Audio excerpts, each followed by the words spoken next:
I followed the rails to a locked door. The widow inside said, "They're coming for this place tomorrow." Jonas Everett had $9, a duffel bag with a set of tools he'd carried since his last job as a depot agent, and a habit of following abandoned rail spurs to see where they actually ended, a habit that had led him, more than once that year, to exactly the kind of forgotten structure that kept him fed and sheltered for a few days at a stretch. He was 23 years old, laid off 11 months earlier, when the short-line railroad that had employed him for 3 years consolidated its remaining depot operations into a single regional office 200 miles away, eliminating every small-town agent position on the line in a single afternoon's memo. He had been moving through rail towns ever since, taking whatever short-term work he could find.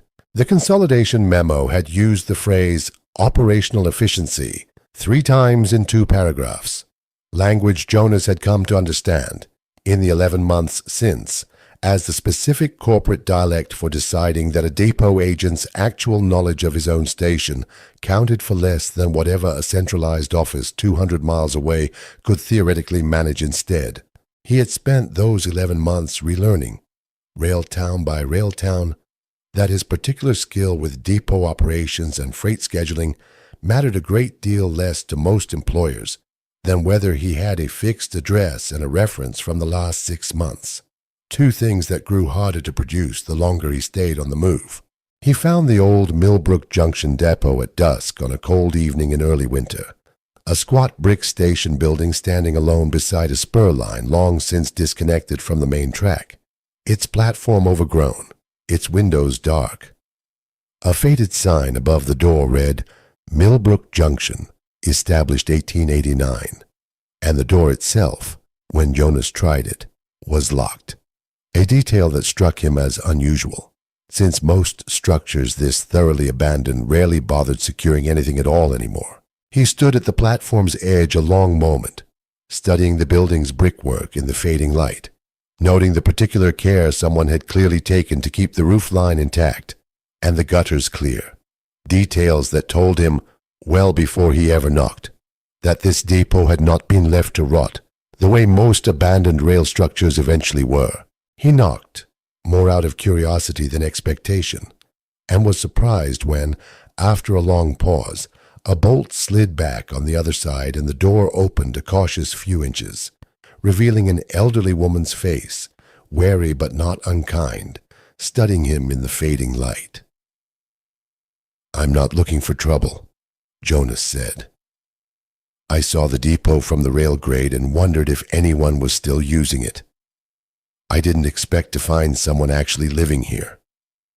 "Most people don't," the woman said, opening the door the rest of the way, though her hand stayed near the frame as though she hadn't fully decided yet whether to trust the decision. "Name's Clara Winslow. My husband was station master here for 30 years, before the line closed and the company let the whole building go to ruin around us." She studied him a moment longer, taking in his duffel bag and the particular weariness he hadn't quite managed to hide. "You're not one of the highwaymen, are you? Come to check whether I've actually cleared out yet?" "I don't know anything about highwaymen," Jonas said. "I don't know anything about this place at all, if I'm honest. I just followed the rails and found a locked door." Clara's shoulders eased just slightly at that. "Then you'd best come in out of the cold," she said, "because I don't imagine you'll want to be standing outside when you hear what I have to tell you. They're coming for this place tomorrow morning. The whole depot's scheduled for demolition at first light, to clear the ground for a highway interchange the state's been planning for 3 years. I've got until dawn to be gone, and nowhere in this world left to go once I am." Jonas followed her inside into a station house considerably better maintained than its exterior suggested, the old waiting room's benches still intact, a wood stove burning steadily in one corner, and a back office where Clara had clearly been living for some time, a narrow cot and a small collection of personal belongings, arranged with the particular care of someone making the most of very little. A row of faded timetables still hung on the waiting room wall, decades out of date, alongside a framed photograph of a man in a station master's uniform standing proudly on the same platform Jonas had just crossed, considerably younger than the woman now leading him through her husband's old workplace. "How long have you been staying here?" Jonas asked. 8 months, Clara said. "Ever since the bank took the house Thomas and I lived in for 40 years, after his medical bills outran what our savings could cover in his final year. I had nowhere else, and this depot was the one place that still felt like it belonged to him, whatever the company's paperwork said about who technically owned it. I've kept it clean, kept the stove maintained, kept myself out of anyone's way. I suppose that wasn't quite enough to be left alone." "I'm sorry about your husband," Jonas said, "and about the house. 40 years in one place, and it took a hospital 11 months to take it all away," Clara said without much bitterness in it, the particular flatness of someone who had already grieved the loss thoroughly enough that repeating it no longer stung the way it once had. "I don't say that to make you feel you've stumbled into something too sad to be near. I say it because I think you ought to understand exactly what's actually at stake before you decide how much of your evening you're willing to spend on an old woman's troubles." "Who told you the demolition was happening tomorrow?" Jonas asked. "A county surveyor came through last week marking stakes across the old rail bed," Clara said. "Told me plainly, not unkindly, that the demolition crew was scheduled for the following Tuesday, and that I ought to have my things cleared out well before then. Tomorrow's Tuesday. I've spent the past week trying to think of anywhere else I might go, and I haven't found an answer yet." Jonas spent that first hour simply listening, understanding, the way he'd learned to understand in every town he'd passed through, that a person in Clara's position needed to be heard properly before anything useful could be done for her. "Is there anyone who might help?" he asked. "A lawyer, a historical society, anyone who's looked at whether this building has any protection at all." "Thomas always said this depot should have been added to the state's historic rail register years ago," Clara said.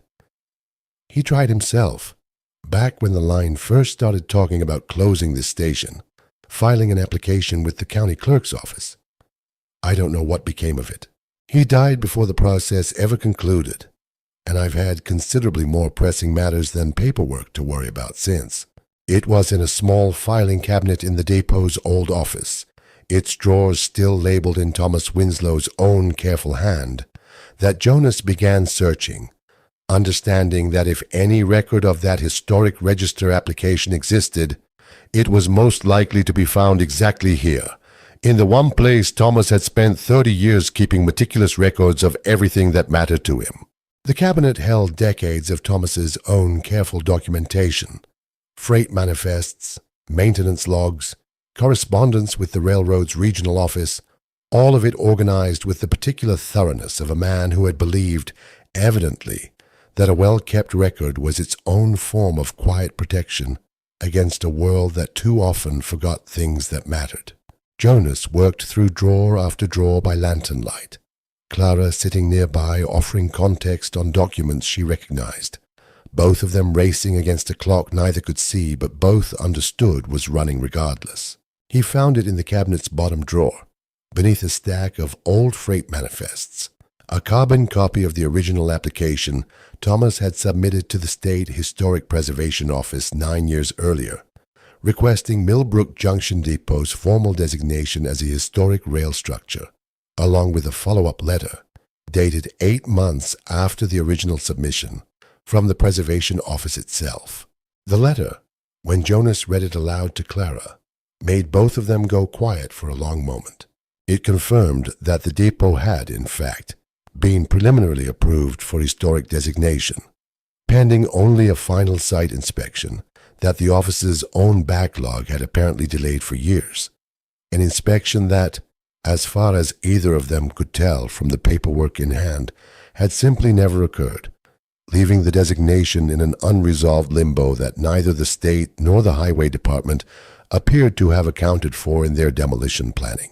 Thomas mentioned this application more than once near the end. Clara said, taking the letter from Jonas's hands and reading it herself, her fingers trembling slightly against the old paper. He was frustrated the state never followed through properly, but he never once suggested it might actually matter this much, this many years later. I think some part of him assumed it had simply been quietly denied somewhere along the way, the same as so many things eventually are. If this designation is still technically pending rather than formally denied, Jonas said, I don't think the Highway Department has the legal authority to demolish this structure tomorrow morning, whatever their own schedule says. Somebody needs to see this before that crew arrives. It's nearly 9 o'clock at night, Clara said. Who exactly do you imagine is available to see anything at this hour? I don't know yet, Jonas said, but we've got until dawn to find out, and I'd rather spend the night trying than spend it simply waiting for a bulldozer. They spent the following hours working through every avenue either of them could think of. Clara remembered the name of the county clerk who had originally processed Thomas's application, a woman named Verna Holt, who had retired years earlier but still lived, as far as Clara knew, somewhere in the county. Jonas found a phone number for the Regional Historic Preservation Office in an old letterhead. Though the office itself had closed hours ago, its answering service offering nothing more than a promise to relay messages during regular business hours, considerably too late to matter before a demolition crew arrived at dawn. Between attempts, Clara made a pot of coffee on the depot's small stove, and the two of them sat together at Thomas's old desk, the filing cabinet's contents spread across its surface, working through the possibility of every remaining option with the particular grim determination of people who understood exactly how little time remained to them. You didn't have to stay for any of this, Clara said at one point, watching Jonas trace the old telegraph wiring diagram bolted inside a cabinet door. You could have found somewhere else to sleep tonight and let an old woman's troubles stay an old woman's troubles. I could have, Jonas said. I've walked away from plenty of things I wasn't obligated to help with over the past 11 months. I don't know why this one feels different, except that I think Thomas built something here worth fighting for, and it seems a shame to let a state office's paperwork backlog be the reason it finally comes down instead of something that actually mattered. That's a kind way of saying you didn't have anywhere better to be either, Clara said, though there was no real edge in it. Maybe, Jonas said. I don't think that makes the reason to stay any less true, though. Clara studied him a long moment in the lamplight. Thomas used to say the railroad attracted two kinds of men, she said. Ones who saw a schedule and a paycheck, and ones who saw the actual people depending on both. I think I know which kind you are, whether or not you've fully decided that about yourself yet. It was nearly midnight when Jonas thought to check the depot's old telegraph line, long since disconnected from any working network but still physically intact, running along the same poles that had once carried Thomas Winslow's own dispatches up and down the line. This won't reach anyone directly, he said, tracing the wire with a flashlight. But if the poles are still standing all the way to the county seat, there might be a working phone line somewhere along this same route that I could reach on foot, faster than waiting for morning. I'm coming with you, Clara said, already reaching for her coat. It's 3 miles in the cold and dark, Jonas said. You don't need to. I've lived in this depot for 8 months, waiting for someone else to solve my problems for me, Clara said. I don't intend to sit here waiting again tonight, whatever the weather's doing outside that door. The two of them set out along the old rail grade in the cold and dark shortly after, following the disconnected line toward the nearest working phone Jonas could find, a farmhouse 3 miles down the grade whose lit windows promised, at the very least, a chance to explain their situation to someone still awake.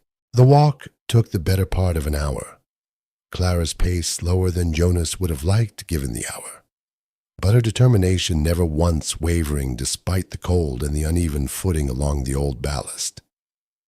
Thomas walked this same grade 1,000 times. Clara said at one point, pausing to catch her breath beside a rotted signal post. Said a man could tell more about a rail line's true condition walking it slowly than riding it fast ever taught him. I suppose I understand that better tonight than I ever have before. The farmer who answered the door, a man named Silas Corbett, listened to their story with the particular patience of someone accustomed to late-night emergencies of one kind or another on a rural property, and made his phone available without hesitation once he understood what was at stake. His wife, Ruth, appeared in a robe not long after, took one look at the two exhausted frozen figures standing in her kitchen, and set about making coffee and toast without being asked, the particular hospitality of country people who had learned, over a lifetime in this kind of isolated farmhouse, that a stranger's crisis in the middle of the night usually deserved food before it deserved questions. Winslow, Silas said, turning the name over once Clara had introduced herself properly. I remember your husband. Bought feed from my father's store for years, back when this whole county still shipped grain out through that depot. Man kept the most careful records I ever saw on anybody, human or otherwise. Wouldn't surprise me at all if he'd filed exactly the kind of paperwork you're hunting for tonight. He believed in doing things properly, Clara said, even when properly took considerably longer than anyone had patience for. Ruth brought them both hot coffee while Jonas dialed the number from the old letterhead, and Silas himself sat nearby, listening with evident interest, the particular curiosity of a man who recognized, in the story unfolding in his own kitchen, exactly the kind of quiet injustice that small towns everywhere seem to accumulate without any one official ever quite noticing. Verna Holt, reached at nearly 1 in the morning, remembered Thomas Winslow's application clearly, and confirmed, once Clara explained the situation, that she still had her own personal copy of the original county file, including a note she'd made at the time expressing frustration that the state office's inspection had never been scheduled despite her repeated follow-up calls. I filed that application myself on Thomas's behalf because I believed in it, Verna said, her voice crackling faintly over Silas Corbett's landline. I called that state office no fewer than 6 times over the following year, trying to get somebody to schedule the inspection properly. Each time I was told it was pending review, and each time nothing happened. I always thought that depot deserved the designation. I'll call the state office's emergency line myself first thing this morning, the moment it opens, and I'll make sure whoever answers understands that a preliminary approval 9 years old was never formally resolved one way or the other. That should be enough, legally, to halt any demolition until the matter's properly settled. The crew's scheduled to arrive at first light, Jonas said. I don't know that first thing this morning gets us there in time. Verna was quiet a moment. I still have the home number for the district highway supervisor, she said finally. We served on a county planning committee together years back when I still had the energy for that kind of civic thankless work. It's an imposition to call a man at this hour, but I imagine a wrongful demolition would be a rather larger imposition on everyone involved, himself included, once the paperwork surfaces afterward. Verna called the highway supervisor herself within the hour and phoned Silas Corbett's farmhouse back shortly after 2 in the morning to report that the supervisor, unhappy about the late call, but considerably more unhappy about the prospect of demolishing a structure with an unresolved historic designation, had agreed to delay the crew's arrival until the matter could be formally clarified with the State Preservation Office. He wasn't pleased to hear from me at 2 in the morning, Verna said, but he was considerably less pleased once I explained what his department would be facing if they tore down a building with an active, if forgotten, historic application still on file. Men in his position understand liability considerably better than they understand old friendships, and I made certain to lead with the liability. Jonas and Clara walked back to the depot together as the eastern sky had only just begun to gray, exhausted but considerably lighter than they'd been setting out. Clara leaning on Jonas's arm for the last mile in a way she hadn't needed to on the walk out. The accumulated fatigue of a night spent fighting for a home finally catching up with her legs, if not her resolve. They reached the station house with perhaps 2 hours to spare, before the demolition crew's original schedule would have brought them to the door. Clara made coffee on the depot's small stove while they waited. Neither of them quite able to rest despite the exhaustion, both watching the access road through the waiting room's dusty window for any sign of Silas Corbett's promised confirmation that the delay had actually taken hold, rather than simply being a hopeful assurance offered at 2 in the morning by a woman who wanted badly to believe it herself. "What happens if Verna's call doesn't reach anyone in time?" Clara asked, watching the sky lighten further with each passing minute. "Then I suppose we stand at that door and explain the situation to the demolition crew ourselves," Jonas said. "I don't know that a foreman shows up eager to tear down a building without checking his own paperwork first, whatever his morning schedule says. Most men in that line of work have seen enough surprises to know a genuine legal problem when it's standing in front of them." "You sound considerably more confident than I feel," Clara said. "I've spent 11 months learning how little confidence actually changes about a company's decision," Jonas said. "I'm not confident, Mrs. Winslow. I'm simply out of better ideas than standing here and explaining the truth as plainly as I can and hoping it lands on somebody willing to listen before a bulldozer makes the question academic." Clara reached over and set her hand briefly over his, the two of them sitting in the gray, early light with cooling coffee between them, saying nothing further for a while. The particular companionable silence of two people who had spent a long night doing everything within their power and had, for the moment, nothing left to do but wait. The crew did arrive at first light, exactly as originally planned, but found Silas Corbett himself waiting at the depot's access road, having driven over ahead of them with a message from the district supervisor, instructing the foreman to stand down pending a formal review. The foreman, a weathered man named Grady Fenn, who had clearly run more than one demolition in his career, studied the message a long moment before radioing his own office for confirmation, and returned to his crew with visible reluctance to inform them the morning's work was, for now, cancelled.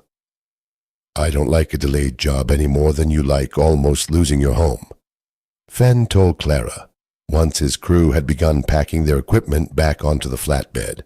"But I've been doing this long enough to know a genuine paperwork problem when I see one, and I'd rather delay a demolition than tear down something the state might have legally protected without anybody in my office bothering to check first.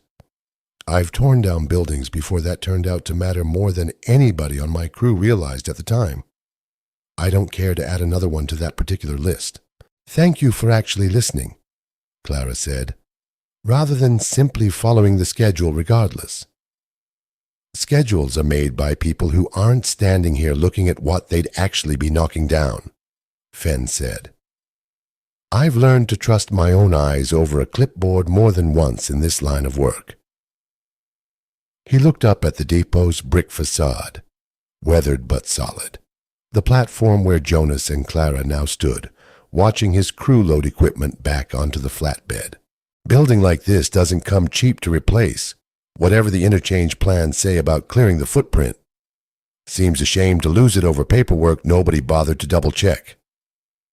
"You've torn down plenty of buildings that mattered to somebody," Jonas said, not unkindly, more curious than accusing. "More than I care to count," Fenn said.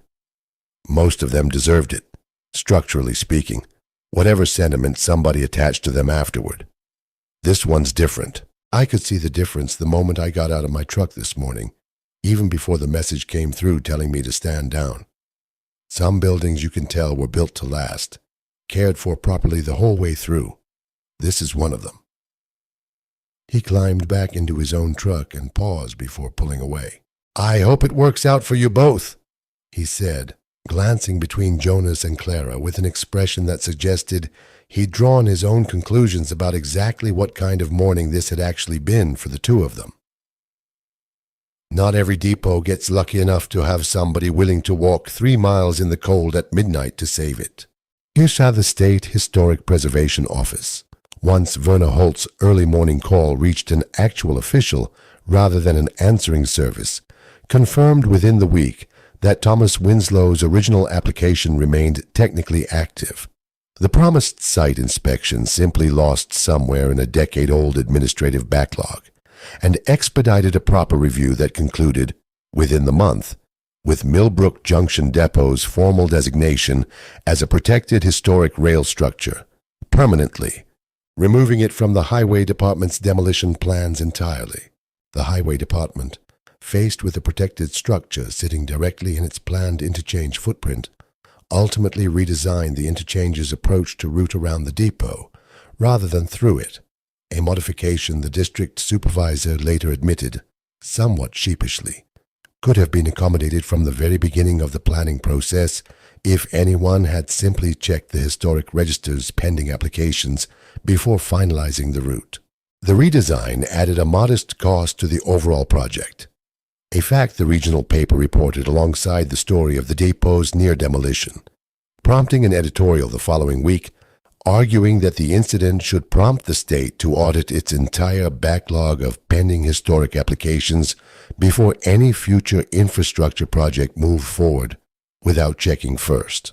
Verna Holt was quoted in that same editorial, describing the 9 years her original application had languished as exactly the kind of quiet failure that costs nobody anything until the morning it very nearly costs everything. A line that Clara clipped from the newspaper and pinned to the depot's waiting room wall, alongside the old photograph of Thomas in his station master's uniform, as if to say that the two of them, husband and wife separated now only by death, had finally been proven right together.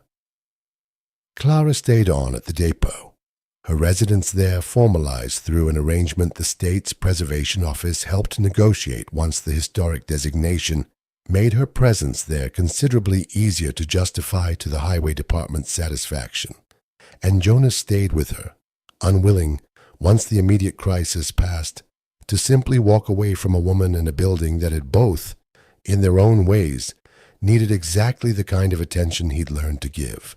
He spent the following months restoring sections of the depot Thomas had never quite gotten around to fully repairing during his working years, understanding with each repair a little more of the man whose careful records had ultimately saved the building his widow now called home. He rebuilt the old ticket window's sliding mechanism, seized for decades, and restored the waiting room's original clock, its mechanism intact, but stopped at some hour Thomas himself had likely never noticed it quit keeping. He found, working through the depot's remaining unexplored corners over that winter, an entire small workshop Thomas had maintained behind the freight room, tools hung with the same careful organization as the filing cabinet had shown, and Jonas took to using it himself, understanding that a space built for careful work deserved to keep being used for exactly that purpose rather than sitting idle simply because its original owner was gone. Thomas would have liked you, Clara told him, some weeks later, watching him repair a section of the depot's platform railing that had rotted through years earlier. He always said the railroad's real value was never in its schedules or its freight tonnage. It was in the people who showed up when something actually needed doing, whether or not anybody official had asked them to. I think I understand that better now than I did 11 months ago, Jonas said. Losing my own position taught me plenty about how little a company values a person's specific knowledge once a spreadsheet decides it's redundant. I don't think I fully understood, until last night, how much that same knowledge could still matter to somebody who actually needed it. It mattered because you were willing to spend a night looking for it, instead of simply accepting there was nothing to be done. Clara said, I've met plenty of kind people in 8 months at this depot, surveyors and county workers who felt genuinely sorry for my situation. None of them thought to open a filing cabinet. You did. I don't think that's a small distinction, whatever else either of us decides it means going forward. Verna Holt visited the depot herself that spring, walking its restored waiting room with evident satisfaction, and mentioned before she left, that she intended to make sure no future application from this county ever again sat forgotten in a backlog for 9 years without somebody following up properly. She had already, she told them, begun compiling a list of every other pending historic application she could recall filing during her years as county clerk, intending to personally verify each one had actually been resolved rather than simply assumed to have quietly disappeared. She found, within that first year, 3 more applications in a similar state of unresolved limbo, and made enough noise about each of them that the State Preservation Office finally cleared its entire backlog rather than risk another midnight phone call from a retired clerk who had apparently decided her retirement included considerably more civic vigilance than anyone had expected of her. Silas Corbett stopped by more than once that year as well, bringing firewood some evenings without much comment. The particular quiet friendship of a man who had opened his door to 2 strangers in the middle of the night, and found, in the months that followed, that the gesture had grown into something he valued considerably more than the inconvenience it had briefly cost him. Jonas thought, some evenings that first winter, about the 11 months of Towns and severance letters that had led him to a locked door on a cold evening in early winter, and understood, watching Clara move through the depot's restored waiting room with the particular ease of a woman finally secure in the one place that had ever fully belonged to her husband's memory, that he had found, at the end of that long, unsettled stretch, exactly the kind of work his own father had never once had. The chance to teach him existed, not a job description, and not a schedule, but a plain, sustaining reason to stay exactly where he was needed most. So here's the question worth sitting with tonight.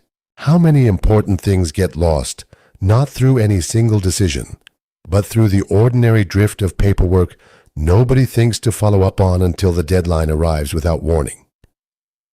And what does it take? A stranger following abandoned rails, a retired clerk's stubborn memory, one long night's work against the coming dawn, for a forgotten application to finally be found before it's too late. If this story stayed with you, subscribe to Ember and Rail, because there's always room by the fire. For one more, and tell us in the comments where in the world you're watching from tonight.